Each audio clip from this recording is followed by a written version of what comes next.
রাধে রাধে, জয় গোবিন্দ। 2022 সালের 5 নভেম্বর হইতে আমাদের ভাগবত সঙ্গের শুভ সূচনা হয়।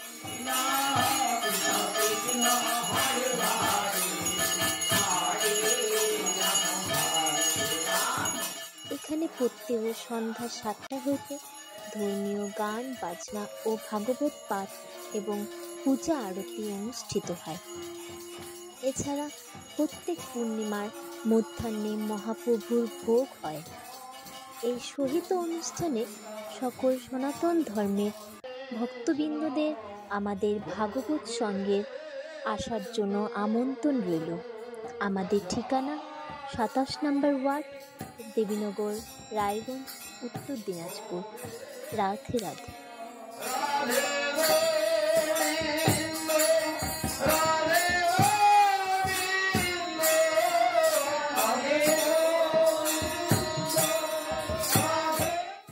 যাচ্ছে আর গোপালের দিকে চেয়ে আছে, দর্শন করছে। তার বদন দর্শন করলে এই জগতে আর কিছু দর্শন করতে চায় না। এই নয়ন যে ভগবানের বদন দর্শন করেছে, ভগবানকে দর্শন করেছে। যাচ্ছে, ঝুড়িটি মাথায় নিয়ে যাচ্ছে। আজকে আনন্দের আর সীমা নেই। কিন্তু কি আশ্চর্য একটা ব্যাপার, সুখিয়া যতই গৃহের দিকে এগিয়ে চলছে, ঝুড়িটা ভারী হচ্ছে। লাস্টে নিয়ে যেতে পারছে না, এত ভারী। এখন গৃহে প্রবেশ করে ঝুড়িটি নামিয়ে উপরে একটা শুদ্ধ বস্ত্র ছিল, সেই বস্ত্রটা যখন উঠিয়েছে, দেখছে ঝুড়ির মধ্যে খালি মোহ।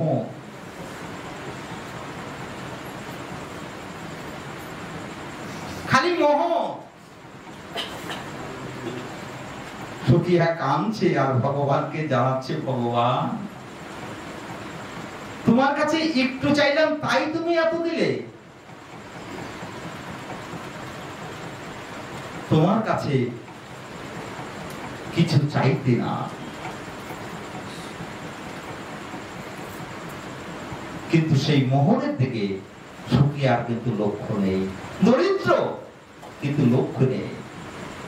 লক্ষ্য কি? কৃষ্ণ বদন দর্শন করেছে, আবার যদি কৃষ্ণ বদন দর্শন পায়। এই যে বোঝের ভাব। গোবিন্দ আমার 100 বৎসর ছিল না বোঝে,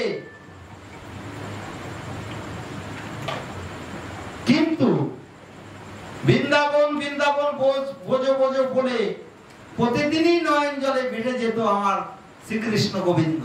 কেন? বলছে বোঝের যে ভাব, সে ভাব দ্বারকায় মথুরায় নাই।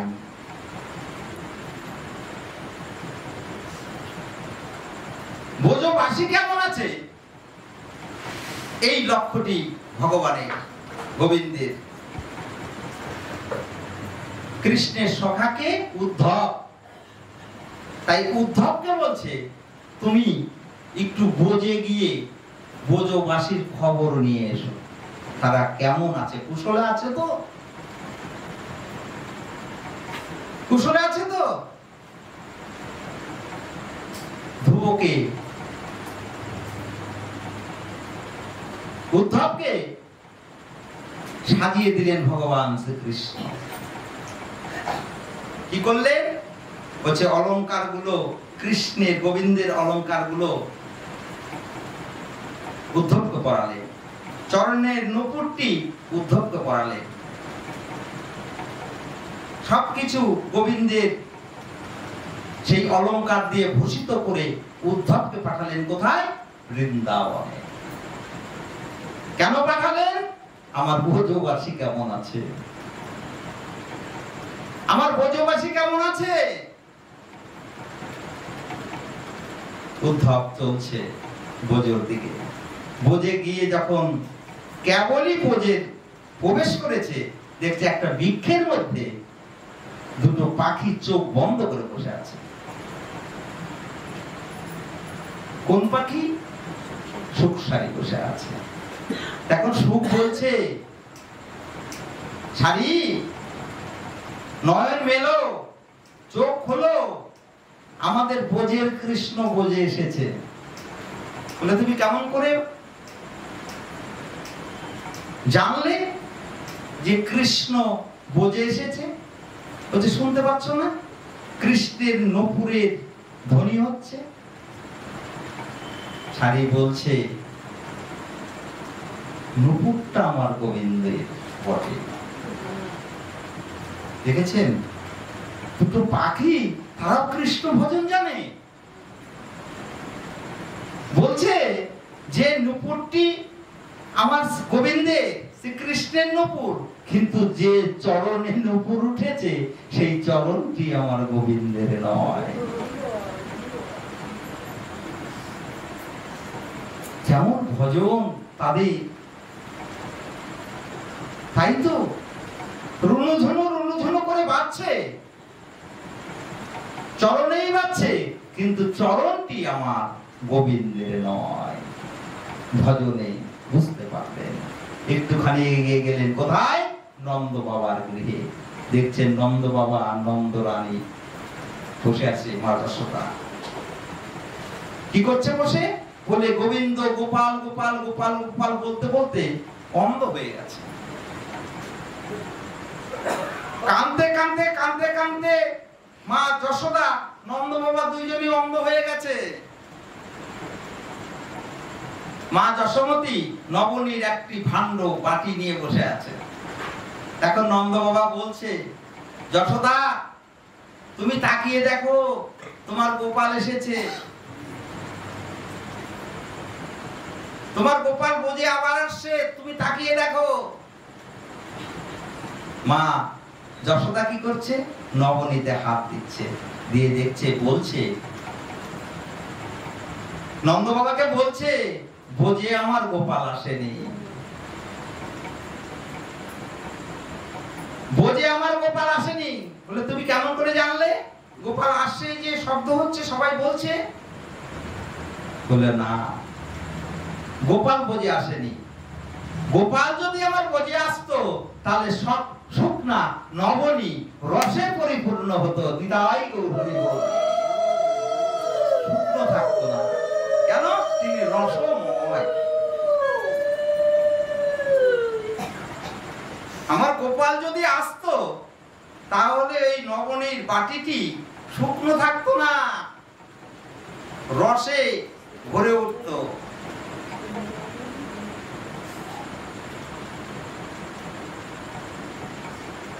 বুদ্ধ পাগল হয়ে যাচ্ছে বোঝের ভাব দেখে। কৃষ্ণ ভজন এরাই করেছে। রাধারানী পাগলের মতো ঘুরছে আর খালি রন্ধন করছে পান বধুয়ার জন্য। কতই রান্না করছে গো, আমাকে বধূর সেবা দেবে। রান্না করে নিজেরাই সখীবৃন্দর সঙ্গে আস্বাদন করছে, ঝাল ঠিক আছে নাকি, লবণ ঠিক আছে নাকি, যেটা ভালো সেটা আমার গোবিন্দ সেবায়।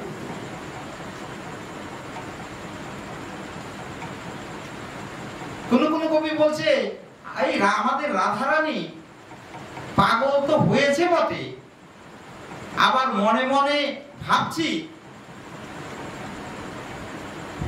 আমার রাধারানীর বোধহয় ভূতে পেয়েছে। উল্টো পাল্টো কথা বলে মাঝে মাঝে, ভূতে পেয়েছে। না হলে উল্টো পাল্টো কথা বলে কি, এক এক সময় এক কথা বলে, ঠিক ভূতে পেয়েছে। এখন ললিতা বিশাখা বলছে ভূতে তো পেয়েছে, এই ভূত তো সবার ধরে না। রায়ধনীকে যে ভূতে ধরেছে সেই ভূত ধরবার জন্য আমরা চেষ্টা করছি, কিন্তু সেই ভূত আমাদের ধরছে না। সেই ভূত যদি ধরতে হয় কি করতে হবে? বলে গুরু বৈষ্ণব দ্বারে চাকরি করো, গুরু বৈষ্ণব চাকরি করো।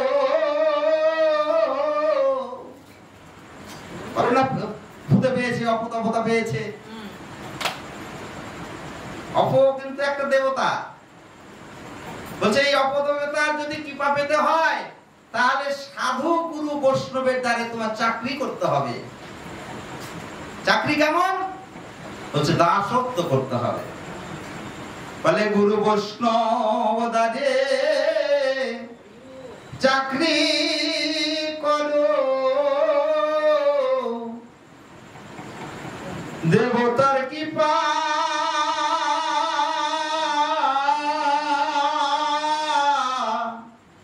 পেতে হলে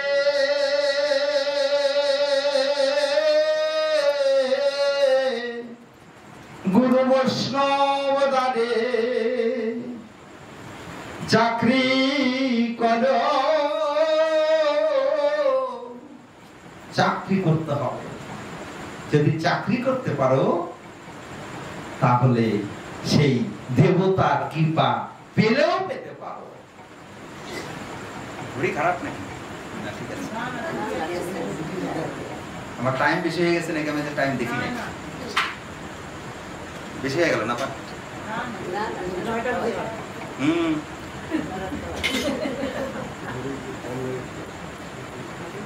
সেই বৈষ্ণব দ্বারে চাকরি করতে হবে, গুরু দ্বারে গুরুর দাসত্ব করতে হবে, বৈষ্ণবের দাসত্ব করতে হবে। তাহলেই সেই দেবতার কৃপা লাভ করা যেতে পারে।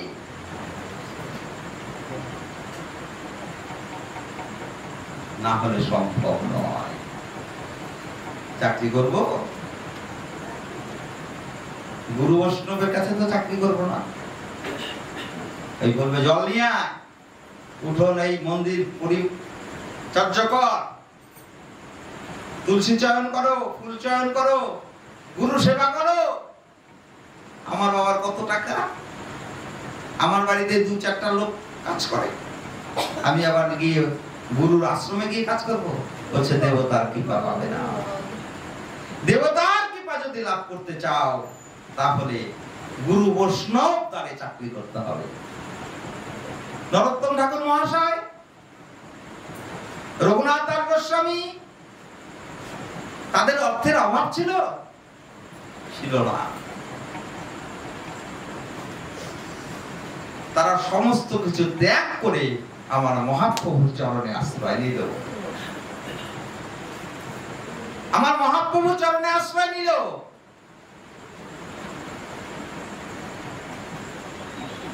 অর্থ সম্পদ বিষয় ভারী কিচ্ছু সঙ্গে যাবে না,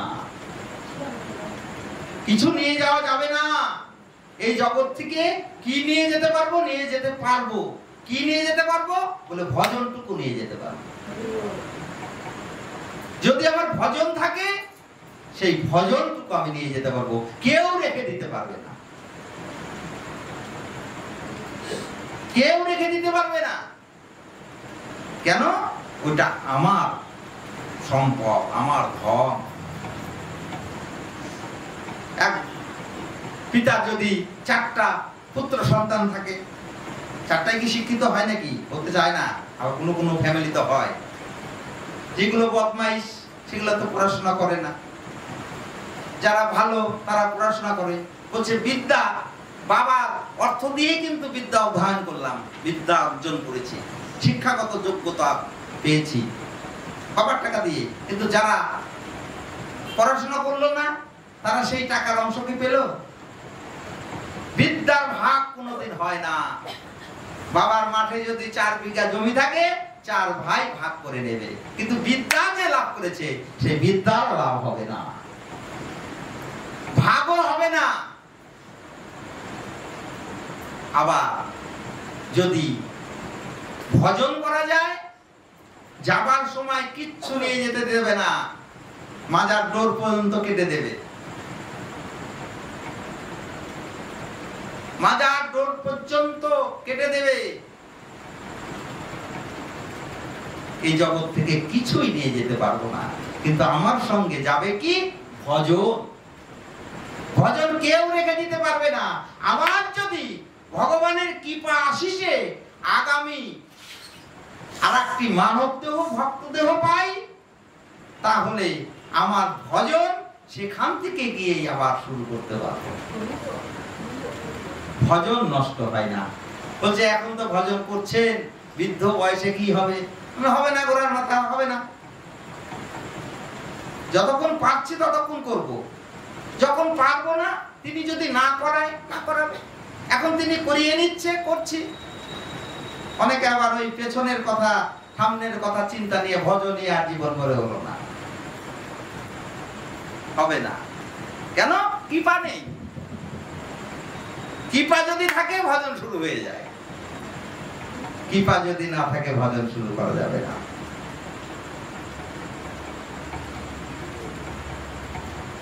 তাই ভগবানের ভজন আমাদের এই কলিহত জীবের করা কর্তব্য, কিচ্ছু নেওয়া যাবে না। শ্মশানে গেলে কি মনে হয় গো মা, যে এখানেই তো শেষ। একমাত্র শ্মশানে গেলে এই অহংকার আর থাকে না, যে আজকে একে নিয়ে আসি কালকে আমাকেও আসতে হবে। এখন তো আবার অগ্নিকুণ্ড বানিয়েছে, পাল্লা সুইচ টিপে দিচ্ছে, পাল্লা খুলে যাচ্ছে, ভিতরে প্রবেশ করে দিচ্ছে, 35 মিনিট পরে একটুখানি ছাই বের হলো। এই তো মানব জীবনের পরিণতি। তৈলঙ্গ গোস্বামীর এক শিষ্য, যাদের ভজন থাকে, কারো কারো ভজন থাকলে খুব অহংকার করে, আমার ভজন আছে। তৈলঙ্গ গোস্বামী তার শিষ্যকে বলছে, তোর তো দেখে বুঝতে পারে তো গুরুদেব যে কোন শিষ্যের কি ভাব।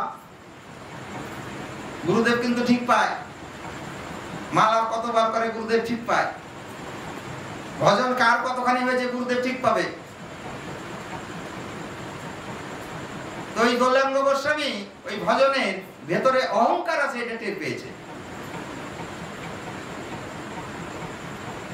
যাচ্ছে পথ দিয়ে, যেতে যেতে শ্মশানে দাঁড়িয়েছে, বলছে ওগুলো কি রে, উঠাতো। দেখছে চিতার ভস্ম, এক মুষ্টি উঠিয়েছে। তৈলঙ্গ গোস্বামী বলছে এটা কি? তার শিষ্য বলছে এটা ছাই। বলে তোর দেহের আমার দেহের পরিণত তাই, এক মুষ্টি ছাই। এই ছাই নিয়ে তো অহংকার।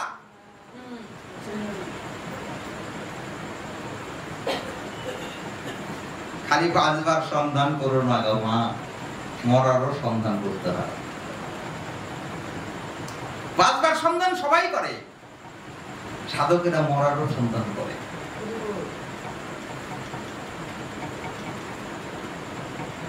তাদের মরা নয়, তারা মরে না, তারা এই দেহটিকে ত্যাগ করে। মরে কারা? বলছে বিষয়ে ডুবে আছে যারা, তারাই তো মরে। সাধকে মরে না, সাধকে দেহ রাখে।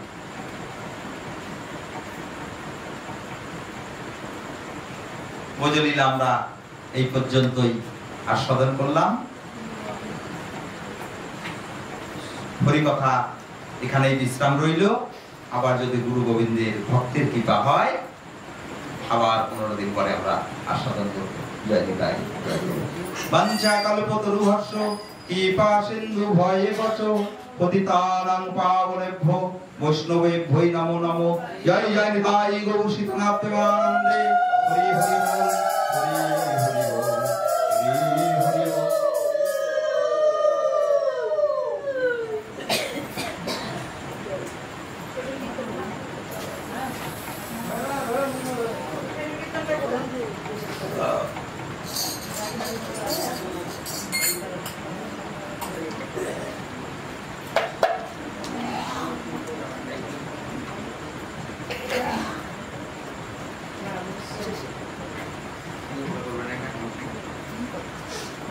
অনেকদিন শুনি নাই তোমার। না শোনো না, 15 দিন আগেই করে গেলাম, শুনে না। তুমি ছিলাম না নাকি? ধরে গেছিলাম বেটি বেটি। মা আছে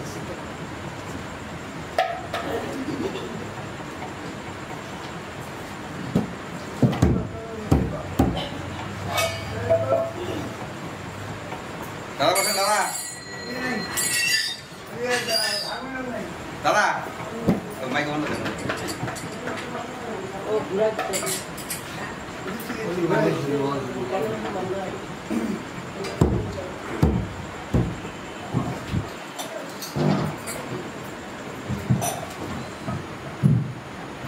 জয় জয় রাধে কৃষ্ণ গোবিন্দ।